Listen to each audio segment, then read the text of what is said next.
Ah, wow, yeah.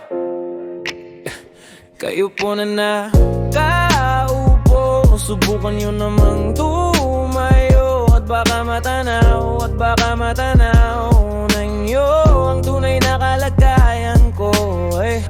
Ganito kasi yan tao po nandyan po ba kayo sa loob ng malaking bahay at malawak na bakuran? Mataas na pader, pinapaligiran at nakapilang mga mamahaling sasakyan. Mga bantay na laging bulong ng bulong, wala namang kasal pero marami ang nakabarong. Lumakas man ng ulan ay walang butas ang bubong. Mga plato at kutsara na hindi kilala ang tutong. At ang kanin ay simputi ng gatas na nasa kahon. At kahit na hindi Pasko sa lamesa ay may hamon. Ang sarap sigurong manirahan sa bahay na ganyan. Sabi pa nila ay dito mo rin matatagpuan ang tao na nagmamay-ari ng isang upuan. Na pag may pagkakatao ay pinag-aagawan, kaya naman hindi niya pinakakawalan. Kung makikita ko lamang siya ay aking sisigawan.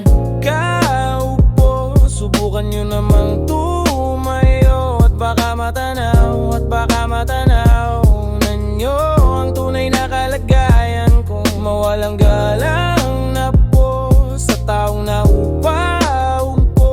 Alam nyo bang pantakan lang bigas namin ay di puno? Ang dingding ng bahay namin ay pinagtagbit-tagping yero. Sa gabi ay sobrang init na tumutunaw ng yelo na di kayang bilhin upang ilagay sa inumin. Pinakulong tubig sa lumang takuring uling-uling, gamit lang panggatong na inanod lamang sa estero na nagsisilbing kusina sa umagay aming banyo. Ang aking inay na may kayamanan, isang kaldero na nagagamit labag. Ang aking ama ay sumweldo pero kulang, nagbulang pa rin ulam na tuyo, tasin ng 50 pesos sa magapoy pagkakasyahin. Di ko alam kung talagang maraming harang o mataas na lang ang bakod o nagbubulag-bulagan lamang po kayo. Kahit sa dami ng pera nyo, walang doktor na makapagpapalinaw ng mata nyo. Kaya wag kang masyadong halata. Bato-bato sa langit, ang matama ay wag magalit. O bato-bato, bato sa langit, ang matamaan ay wag masyadong halata. Wag kang masyadong halata.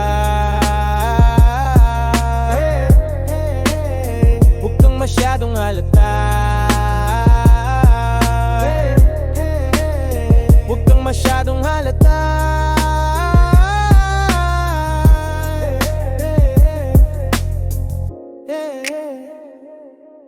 Hey, hey,